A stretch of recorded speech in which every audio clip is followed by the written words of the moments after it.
उपगूहन अंग हमारी इस पात्रता को दर्शाने का प्रयास करता है कि आपके जीवन में उत्कृष्ट और उत्तम वस्तु के प्राप्त होने पर भी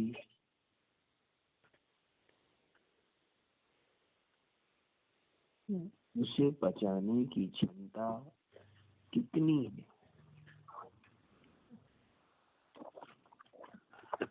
क्योंकि विचार करने पर ये बात पता चलती है कि वर्तमान समय में आज इस जीव को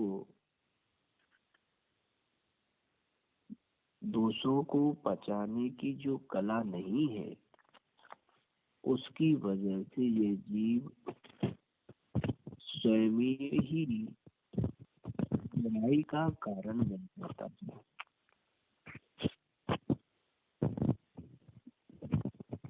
जिस जीव के जीवन में इस प्रकार की अपात्रता रूप कार्य चले,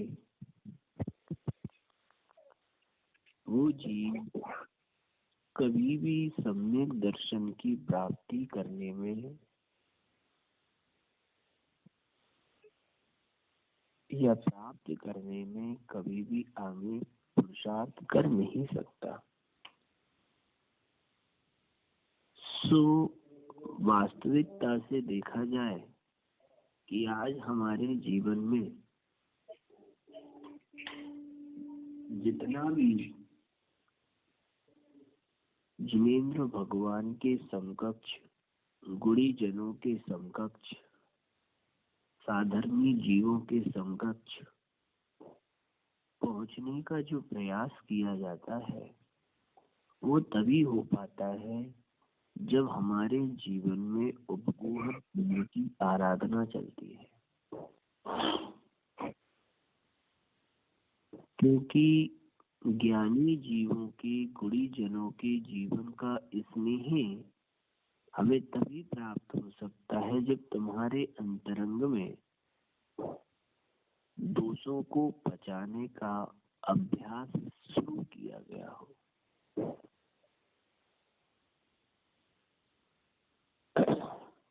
वास्तविकता से देखें तो उपगूहन अंग हमें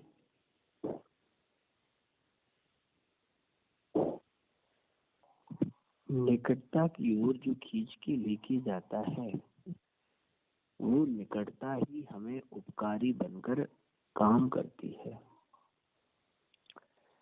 जितना हमारे अंतरंग में इस बात को समझने का अभ्यास हो जाएगा, उतना हम समीपता और निकटता की तरफ आगे बढ़ते चले जाएंगे। अभी तक दोषों को ढांकने का प्रयास किया गया था, अब दोषों को निकालने का भी अभ्यास किया जाना चाहिए। कई बार ऐसा होता है कि हम किसी के दोष छिपा लेते हैं।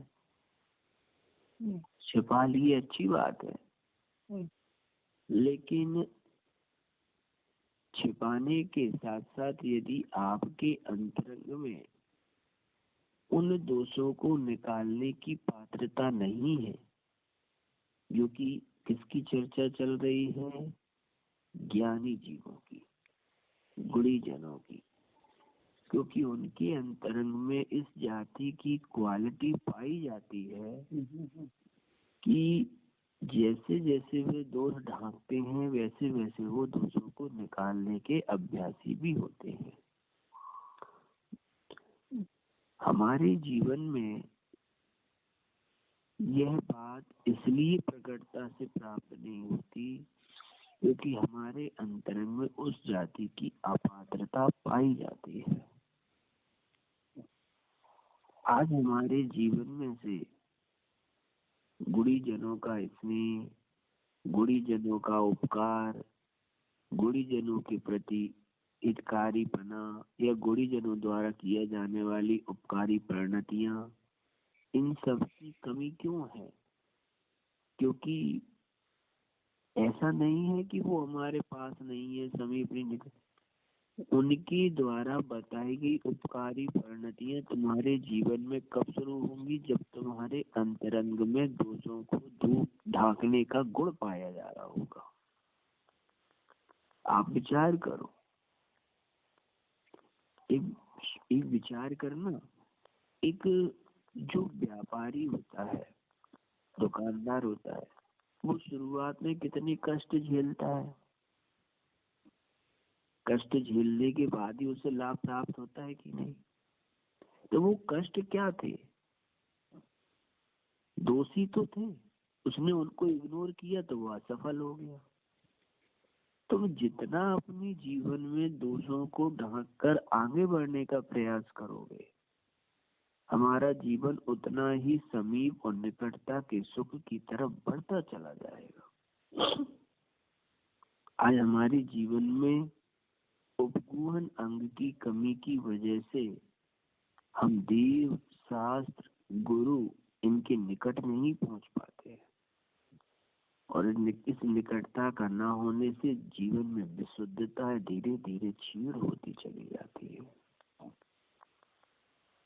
अपने अंतरंग में उपगूहन अंग की पात्रता प्रकट करें, जिससे ये सम्यक दर्शन का अंग हमें आज उपकारी परिणति दिलाने में श्रेयस्कर बने।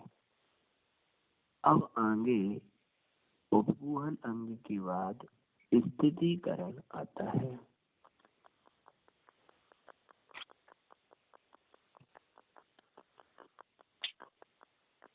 दर्शनाचरणाद्वापि चलतां धर्म वत्सले प्रत्यवस्थापयामि स्थितिकरण मुच्यते।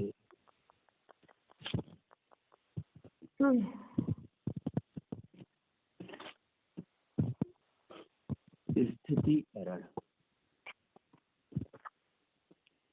स्थितिकरण का अर्थ होता है स्थिर करना। सम्यक दर्शन और धर्म और चारित्र से जो चलायमान प्राणी हैं, उनको पुनः उसी मार्ग पर स्थिर कर देना यह स्थितिकरण अंग कहलाता है। अर्थात क्या कहना चाह रहे हैं कि जिनके जीवन में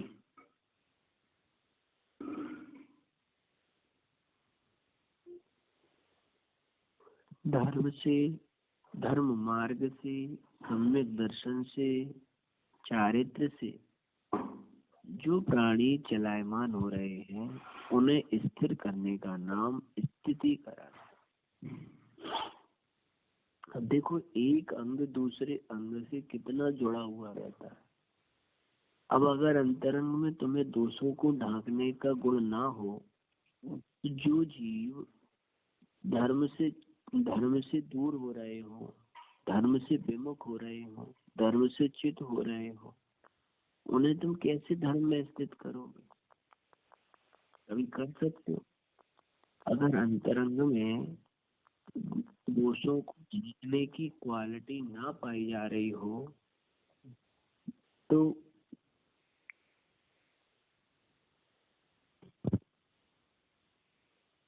क्यों? क्योंकि स्थितिकरण करने के लिए तो आपके अंतरंग में पहले दोषों को गौण करने का गुण पाया जाना चाहिए ना। और दोषों को गौण करने की क्वालिटी नहीं है तो आप कभी किसी जीव के स्थितिकरण अंग का अवलंबन ले ही नहीं सकते, बल्कि उसे धर्म से और विमुख कर दोगे। कभी कितना होता हमारे जीवन में, अपन देखते ना। अब विचार करो, स्थितिकरण किसका करोगे? कभी विचार करके देखना। अब मान लो अपन देखें कि भाई सामने वाला इतनी बड़ी गलती कर रहा है, अब वो गलती तुम्हें उसकी दिखी, दोष तुम्हें दिखा। अब यदि तुम्हारे अंतरंग में उस दोष को ढांकने का गुण ना हो तो तुम कभी उसका स्थितिकरण करोगे, बल्कि उसे और उसकी स्थिति से और विमुख कर दोगे।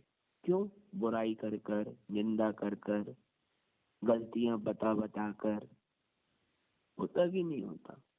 आज एक अंग दूसरे अंग की कितनी रक्षा कर रहा है यहाँ पे। अब यदि तुम में दोषी जीव के दोष को ढांक कर उसको वापस गुणों में स्थित करने की क्वालिटी नहीं है तो स्थितिकरण कैसे चलेगा? विचार करो, कितने ही ज्ञानी जीव दुर्गम जीवों के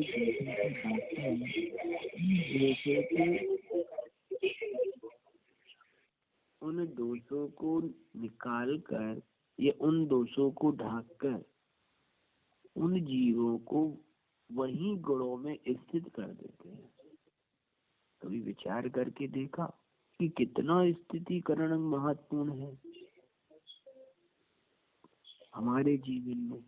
अब तुम्हें रास्ते चलते हुए धर्म से विमुख होते हुए प्राणी दिख जाए, अब तुम्हें अगर उसके दोषों को ढांकने का गुण ना हो तो तुम उसका स्थितिकरण करोगे कि उसके लिए और उसकी स्थिति से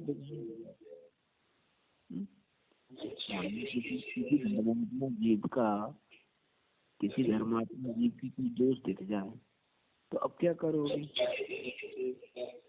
विचार करके देखा कि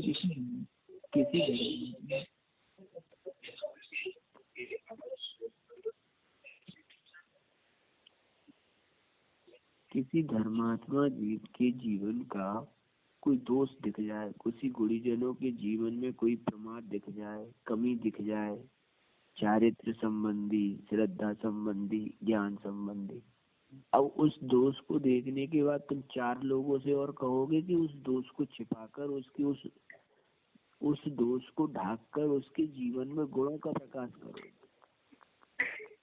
तब तो स्थितिकरण कहना है। आज कितना गुणीजनों साधर्मी जीवों का मोक्ष मार्ग में आगे बढ़ने वाले दोषों को देखकर तुम उनके दोषों का बखान करोगे कि उन दोषों को ढाककर उस जीव को धर्म में दोबारा स्थित करने का प्रयास करोगे?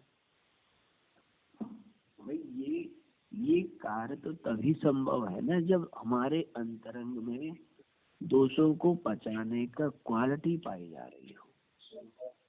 आज क्या होता है, अरे उनके थोड़े से दोष देखे, फला एक दोष दिखाता तुमने उसके 10 दोष बना के बुराई करते कि नहीं करते? और उससे तुम्हें ये पता नहीं चलता कि इसका परिणाम हमारे जीवन में क्या निकल रहा है। अरे भाई, गुणीजनों की तो निकटता और समीपता पाई जानी चाहिए और हम उनकी निंदा और बुराई कर कर अपने जीवन में उनसे दूरियां बना रहे हैं। कभी विचार करके देखो, उपकारी परिणति और उपकारी जीवों के निकट जाया जाता है कि उनसे दूर भागा जाता है? कभी विचार तो करो। हमें यही नहीं मालूम कि हमें उपकारी जीवों के जीवन में से कुछ छिद्र दोष दिख जाए तो हम उनका इतना प्रखान कर लेते हैं कि जो महत्वपूर्ण प्रयोजन गुण हैं हम उनसे भी दूर हो जाते हैं। कभी ये विचार करने की कोशिश तो करो। भाई किसी भी साधर्मी जीव के, किसी गुणीजन के, किसी उपकारी जीवों के जीवन में ऐसा तो है नहीं कि गुणी गुण पाए जाएंगे। संपूर्णता तो किसी भी जीव के जीवन में नहीं है संसार में, अपूर्णता तो पाई जाती, लेकिन उस अपूर्णता का इतना मुख्यता कर दो कि जो पूर्ण है उसकी कोई वैल्यू ही खत्म हो जाए। हम करते क्या है, यही तो करते हैं। किसी जीव ने कई उपकार करे हो आपके, लेकिन उसका एक अपकार तुम्हें बहुत याद रहता है और इतने उपकार सब भूल जाते। ये क्या है? यही तो बता रहा है कि न तुम हमारे अंतरंग में उपगुहन अंग है और ना ही हम स्थितिकरण करने की योग्य पात्र है। विचार करके देखो कि जीवन के अंतरंग में स्थितिकरण करने की क्वालिटी क्या होती है। स्थितिकरण का मतलब स्थित करना है। किसमें स्थित करना है? जो धर्म, सम्यक दर्शन, सम्यक चारित्र, उपकारी परिणतियों से जो भटक चुके हैं, उनको वापस उसी धर्म में स्थित कर देने का नाम स्थितिकरण है। लेकिन ये पात्रता कब होगी? जब हमारे अंतरंग में अल्प दोषों को बचाने का सामर्थ्य पाया जा रहा। और उल्टा करते हैं, किसी के कोई थोड़े से दोष दिख जाए ना तो उस दोषों को और बढ़ाने का प्रयास करते, बल्कि उन दोषों को ढांक कर, उन दोषों के अभाव कर कर उन गुणों की प्राप्ति करने का प्रयास नहीं करते। सही बात है, सही बात। विचार करके देखो अपने जीवन में कि हमें सामने वाले में पाई जाने वाली जैसे 95 गुण दिखाई नहीं देते, लेकिन वो 5 गलतियां दिखाई देती, कोई नहीं ये नहीं करते, ये वो नहीं करते। कभी भी व्याख्यान करके देखना, हम चर्चा यदि किसी एक दूसरे मिलकर किसी तीसरे की करेंगे तो गुणों की नहीं करेंगे, दोषों की या कमी की करेंगे। ये क्या क्वालिटी है? ये कभी स्थितिकरण करने की पात्रता प्रकट कर पाएगी? नहीं कर पाएगी। अपने जीवन में निर्दोषता की प्राप्ति करने के लिए तुम्हें सबसे पहले दोषों को ढांकने का प्रयास होना चाहिए। सही बात है। विचार करना बहुत ही अति आवश्यक है। हमारे जीवन में ये कोशिश रहनी चाहिए कि हम गुणों को ऊर्ध्व करें और दोषों को गौण करते चलें। जितना इस क्वालिटी से आप भरे रहोगे, उतना आप किसी को स्थितिकरण को करने की पात्रता प्रकट कर पाओगे, वरना स्थितिकरण नहीं होगा। क्यों? क्योंकि जब हमारी दृष्टि में दोष मुख्य होंगे तो आप किसी जीव का स्थितिकरण कैसे कर सकते हो और कैसे होगा स्थितिकरण? भाई कोई ज्ञानी जीव है, कोई गुणीजन है, कोई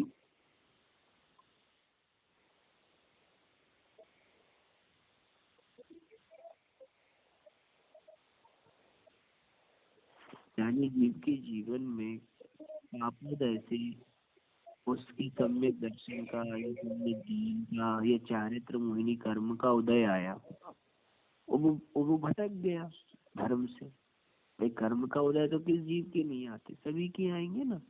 अब किसी जीव के जीवन में कोई चारित्र संबंधी उदय, कर्म का उदय आया, वो अपने आचरण से डिग गया। किसी के जीवन में श्रद्धा संबंधी कर्म का उदय आया, वो अपने सम्यक दर्शन से डिग गया। किसी जीव के जीवन में अज्ञानता संबंधी कर्म का उदय आया, वो सम्यक ज्ञान से भी डिग गया। तो अब जब वो इस प्रकार की अज्ञानता या अश्रद्धा या मिथ्या चारित्र वर्णन करेगा, तो उसकी इस प्रवृत्ति को देखकर तुम्हें उसे ढांककर उसे दोबारा स्थित करना है कि उसके इस दोष को इतना बढ़ा लेना है कि वो और भी भटकता चला जाए। एक विचार करके देखो, क्योंकि ये चीज ध्यान रख लेना कि जब तक जिस जीव के अंतरंग में किसी को स्थित करने की कला तभी उत्पन्न होती है जब उसे उन दोषों को ढांकने का प्रयास बारंबार चलता हो, अन्यथा वो किसी का स्थितिकरण नहीं कर सकता। विचार कर लेना। हमें हमें ये बात बड़ी गहराई से पकड़ने में आ गई है, क्योंकि ध्यान में रखना, आचार्य कहते हैं स्थितिकरण अंग वो अंग है जो आगे के एक अंग से शुरू होता है और पीछे के अंग से शुरू होता है। स्थितिकरण के बाद कौन सा अंग है? वात्सल्य। तो जब तक उपगूहन अंग ना हो और वात्सल्य ना हो तो स्थितिकरण कैसे कर सकते हैं? किसी को वापस धर्म में, चारित्र में, सम्यक दर्शन में स्थित कैसे कर? कभी विचार करने वाली बात है, सोचने वाली बात है कि हम अपने जीवन में ये बात गहराई से नहीं पकड़ते कि धर्म से दूर होने वाले जीव, धर्म से विच्छेद रखने वाले जीव किसी पापोदय की वजह से, मान लो उनके जीवन में कोई कर्मोदय आ रहा है, तो उन्हें किस प्रकार से उनके दोष को छिपाते हुए उन्हें वापस धर्म में स्थित कर।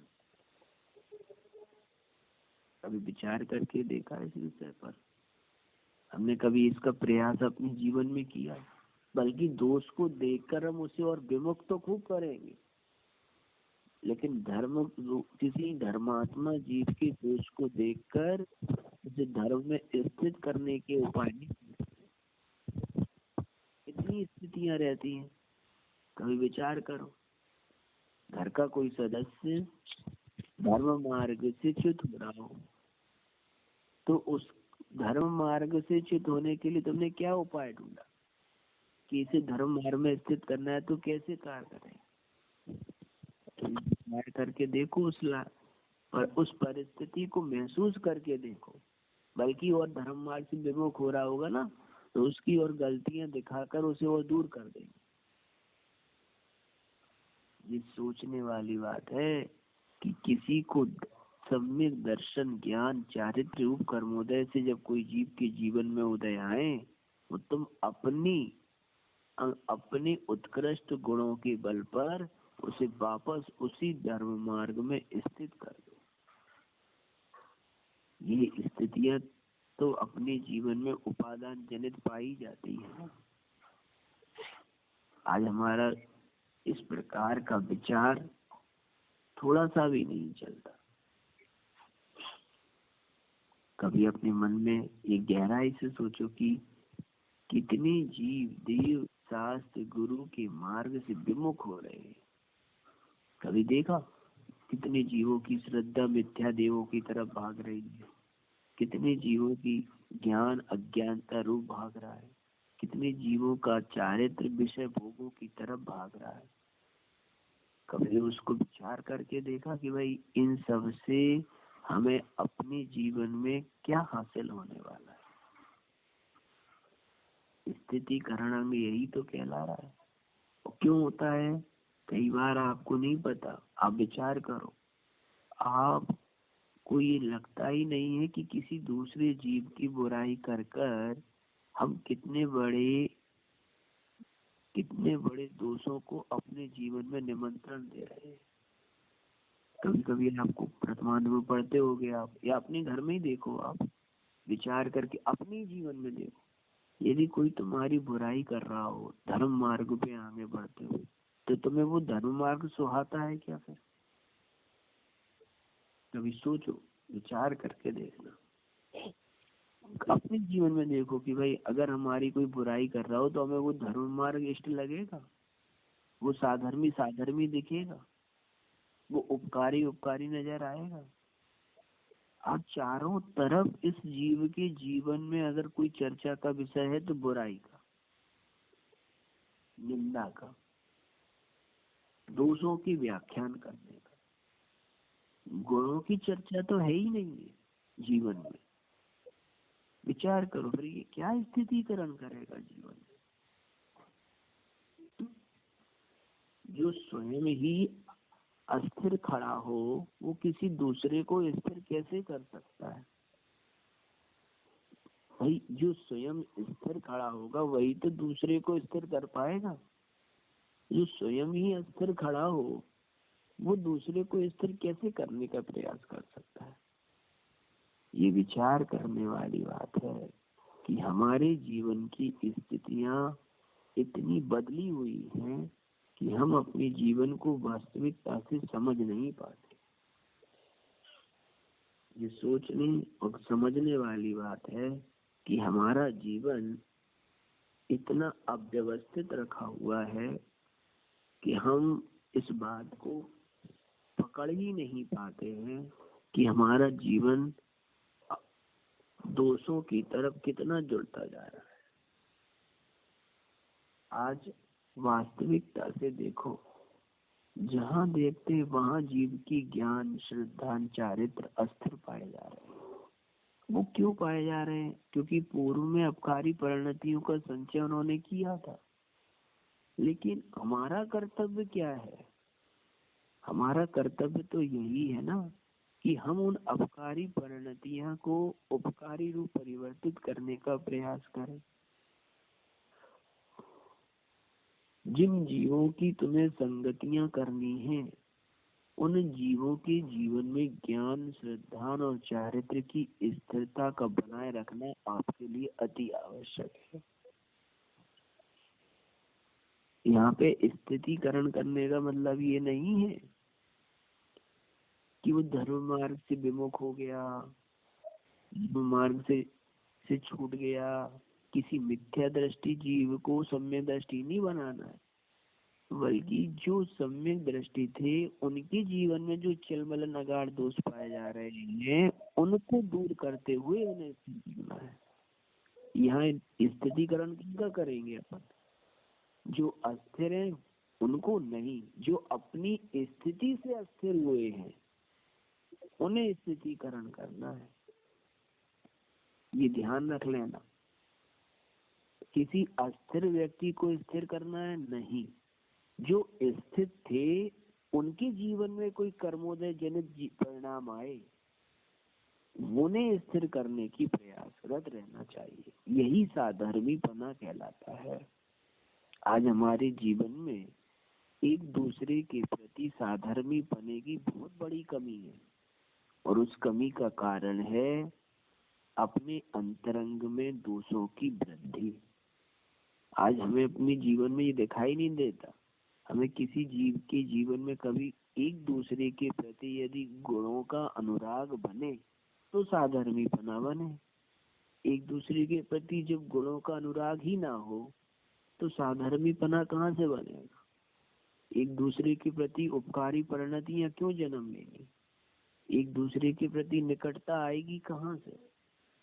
जब वो क्वालिटी ही नहीं होगी तो कैसे बनेगा? बस जब तक एक दूसरे के दोषों को ढांकते हुए तुम आगे संबंध तैयार नहीं करोगे तब तक एक दूसरे में निकटता कहाँ से बनने वाली है?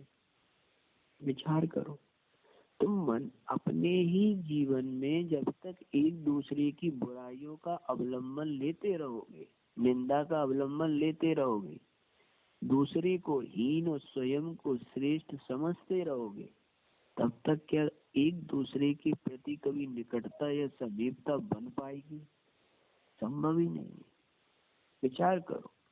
साधर्मी जब एक दूसरे को हीन और श्रेष्ठता के बल पर देखेगा तो क्या वो कभी धर्म के प्रति निकट पहुंच पाएगा? कभी नहीं आ पाएगा। वो कभी धर्म की निकटता या समीपता प्राप्त कर ही नहीं सकता। तो क्योंकि जब तक निकटता और समीपता पहुंचने के लिए तो गुणों के अनुराग की वृद्धि चाहिए, देशों के अनुराग की वृद्धि थोड़ी ना चाहिए। और आप मंदिर में जाते हो तो आपको मंदिर में कौन दिखाई देता है? धर्म से स्थित रहने वाला साधर्मी, कि नहीं वो पुजारी है, वो फलाने हैं, वो ठिकाने हैं, कि वो लोग दिखाई देते हैं? विचार करके देखो अपनी दृष्टि में, हमें दिखाई कौन देता है? भाई वो दिखाई देने का कारण सिर्फ है हमारे अंतरंग में पाए जाने वाला उपादान जो दोषों से रचित हुआ है कि गुणों से रंजित हुआ है। आज जहाँ देखते हैं वहीं पर एक दूसरे के प्रति द्वेष, ईर्ष्या, बुराई, निंदा, श्रेष्ठपना या हीनपना, इस जाति के परिणामों की उत्पत्ति होती रहती। जब इन परिणामों की उत्पत्ति हो रही है तो फिर जीवन में निकटता कैसे आएगी? कभी विचार करके देखो। आप किसी फूलों से लगे हुए वृक्ष को देखते हो तो वहां पे फूल देखते हो कि कांटे देखते हो? अब अगर कांटों को देखते रहोगे तो कभी फूल की तारीफ कर पाओगे? भाई यही बात बारंबार कही जा रही है कि अपने अंतरंग में गुणों के अनुराग करने के गुण की पैदावार ज्यादा बढ़ाओ, दोषों के अनुराग करने की पैदावार ज्यादा नहीं बढ़ाओ। आज संसार में जितने भी जीव हैं सबके पास दोष है, लेकिन दोष को देखकर तुम अपने जीवन में दूरियां पैदा करना चाहते हो अपकारी परिणतियां जन्म दिलाना चाहते हो कि गुणों का अनुराग कर कर उपकारी परिणतियों की परिणतियां बनाना चाहते हो? ये सोचना तो तुम्हें अपने जीवन में तय है। ये हमारे जीवन का कर्तव्य है भाई। आज वास्तविकता से देखो, घर घर के सदस्य जो संयोग रूप में, चाहे माता पिता, भाई बहन, पुत्र, पति पत्नी, इन संबंधों में ना तो निकटता रह रही है, ना स्थिरपना रह रहा है। और सबसे बड़ी संक्लिष्टताएं और दुर्ध्यान यहीं से शुरू हो रहे हैं। और उपाय क्या ढूंढते हैं? अरे मंदिर में चले जाएंगे तो संक्लिष्टताएं खत्म हो जाएंगी। भाई वो संक्लिष्टता का कारण थोड़ी ना है। वो तो धर्म ध्यान का कारण है। तुमने भाई जब तक कारण और कार्य को नहीं पकड़ोगे तब तक स्थिति, वस्तु स्थिति समझने में कैसे आएगी? भाई रोग की उत्पत्ति जिससे हो रही है उस पर ध्यान देना है कि किसी और पर ध्यान देना है?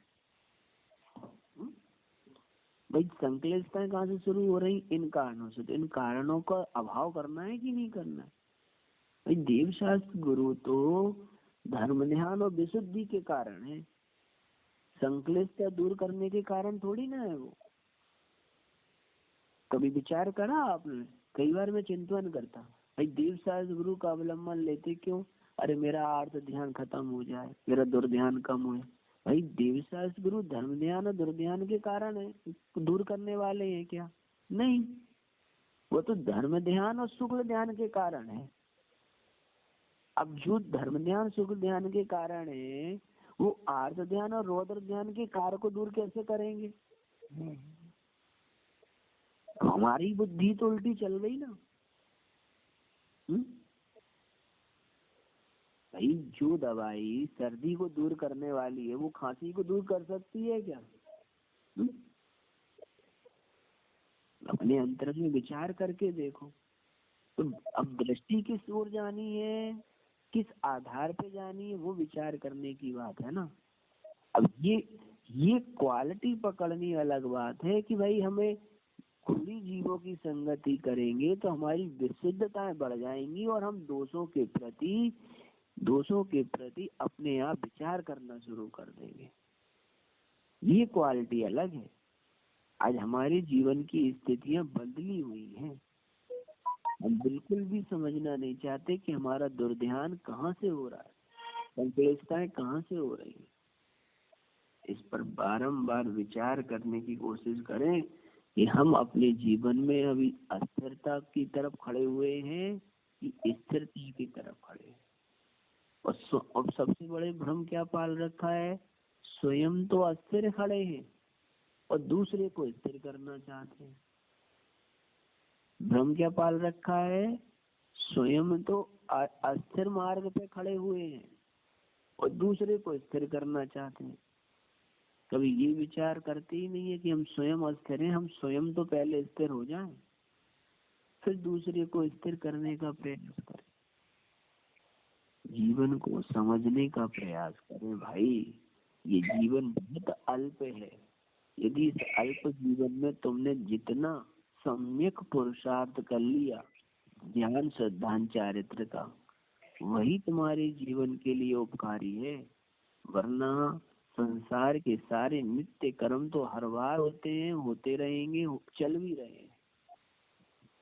लेकिन जिनके जीवन में इस जाति से अपने जीवन को समझने का प्रयास करना है, वो जी इस बात पर बारंबार विचार करें कि हमारा जीवन किस प्रकार से अव्यवस्थित तरीके से भरा हुआ है। ये सोचें, विचार करें। क्योंकि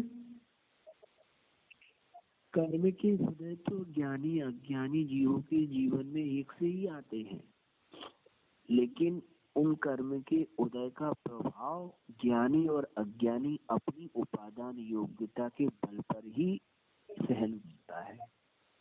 ये हमारे अंतरंग में देखना है कि हमें वो कर्मोदय किस प्रकार कर्म आते हुए कर्म को नवीन कर्म बंधन में बांधना है कि आते हुए कर्म बंधन को निर्जरा करते हुए इस संसार से अभाव को करना है। इस पर बारंबार विचार करें, चिंतन करें और अपने जीवन में दोषों को दूर करने पर विचार करें। इसी समय बिना प्रयोजन किसी की निंदा बुराई बिल्कुल भी ना करें, बल्कि दोषों को देखने का प्रयास करें, जिससे आपके जीवन में साधर्मी ज्ञानी जीव गुणी जनों की निकटता मिलना शुरू हो जाए। आज निकटता का अभाव हो चुका है, इसीलिए जीवन में गुण और उपकारी परिणतियों का भी अभाव हो चुका है। हम सोचते हैं ना, हमारा उपकार क्यों नहीं हो रहा, क्यों हमारे लिए मैत्री परिणाम नहीं मिल रहा है, क्यों हमें संबंधों या सहयोगों से उपकारी पने का राग क्यों नहीं आता। इसीलिए नहीं आता क्योंकि हमने दोषों को ऊर्ध्व करके रखा हुआ है। जितना तुम गुणों को ऊर्ध्व करने का प्रयास करोगे, तुम्हारे जीवन में संबंध संयोग नियम से उपकारी परिणतियों को लेकर आएंगे। ये ध्यान रख लेना। इसलिए बारंबार अपने जीवन को समझने का प्रयास करो। किसी परद्रव्य को दोष मत दो, उपादान को दोष देने का प्रयास करो कि हमने ही अपने उपादान में ये गड़बड़ी पैदा करके रखी है, इसलिए ये संयोग या संबंध हमारे साथ इस प्रकार का व्यवहार निभा रहे हैं। इस पर बारंबार चिंतन करें, शेष चर्चा पश्चात करेंगे। आज इतना ही। धन्यवाद।